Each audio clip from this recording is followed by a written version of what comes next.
मी शिवाजी नरसू पाटील, सध्या संचालक ministry of statistics आणि प्रोग्राम इम्प्लिमेंटेशन नवी दिल्ली इथं काम करतो आहे. मी 2008 ते 2010 या दरम्यान MSc स्टॅटिस्टिक्सचा विद्यार्थी होतो. मी MSc स्टॅटिस्टिक्स करत असतानाच सेट 2 वेळा नेट JRF आणि इंडियन स्टॅटिस्टिकल सर्व्हिस ही एक्झाम क्वालिफाय केल्या. 2010मध्ये Indian statistical service exam qualify झाल्यानंतर त्याचबरोबर मी इंडियन स्टॅटिस्टिकल इन्स्टिट्यूट कोलकाता येथे JRFसाठी सिलेक्शन झालं होतं. त्याच्यानंतर मी JRF जॉईन न करता इंडियन स्टॅटिस्टिकल सर्व्हिस जॉईन केली. माझी ट्रेनिंग साधारणतः 2 वर्षाचं ट्रेनिंग असतं इंडियन स्टॅटिस्टिकल सर्व्हिसचं. ते केल्यानंतर मी डिपार्टमेंट ऑफ ॲनिमल हजबंड्री, त्याच्यानंतर national sample survey organisation,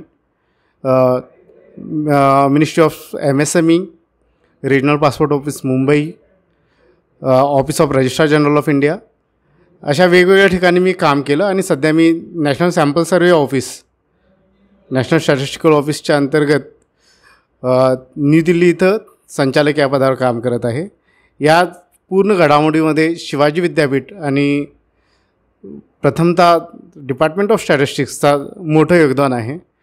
department of स्टॅटिस्टिक्सचे विभाग प्रमुख Shirke sir, Ratyali sir, Kashi sir, Kulkarni madam या सर्वांनी आम्हाला उत्तम मार्गदर्शन केलं.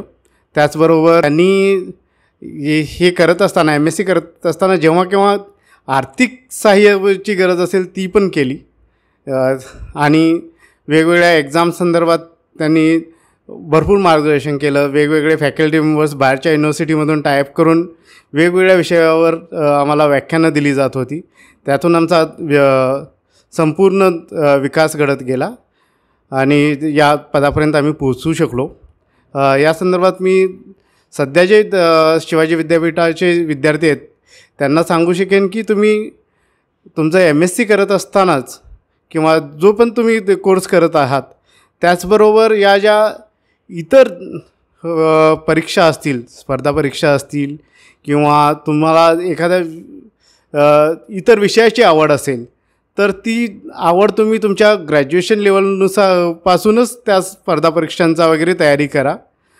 त्यामुळे ती तुम्हाला नंतर तुम्ही असं विचार करू नका की माझं मास्टर्स झाल्यानंतर मी स्पर्धा परीक्षांची तयारी करेन.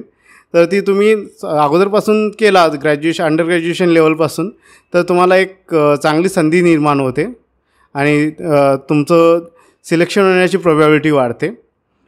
त्याचबरोबर रुटीन तुमचा सिलेबस आहे तो कवर करत असतानाच इतर सगळे विषय असतील. सध्या तुम्हाला चॉईस सब्जेक्ट पण आहेत.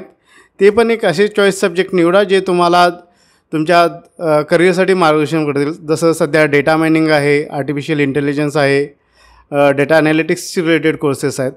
ते तुम्ही हे करा. ते साधारण कोर्सेस सायन्सच्या सर्वच विद्यार्थ्यांना उपयोगी पडतील आपल्या आयुष्यामध्ये. आणि मी एवढंच सर्वांना सांगू इच्छितो की आपल्या विद्यापीठाचं सुंदर अशी लायब्ररी आहे, त्याचा चांगला उपयोग करून घ्या.